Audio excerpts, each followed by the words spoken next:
pertama kalinya melewati jembatan Tayan. Halo guys, kali ini aku mau ke kota tapi melewati jalan yang berbeda. Biasanya kalau mau ke kota aku melewati jalan pintas, tapi karena aku penasaran dengan jembatan ini, jadi aku memutuskan untuk melewati jalan ini. Jembatan Tayan adalah ikon infrastruktur Kalimantan Barat yang terletak di Kecamatan Tayan Hilir, Kabupaten Sanggau. Jembatan ini memiliki panjang sekitar 1,4 km dan memiliki pemandangan yang indah. Biasanya tempat ini sebagai persinggahan orang dari berbagai penjuru.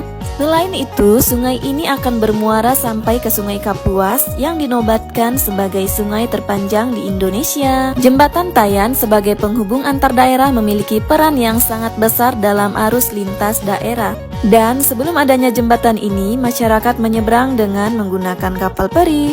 Nah, sekarang udah tahu kan informasi mengenai jembatan ini? Jadi aku mau lanjut dulu perjalanannya. Bye bye guys.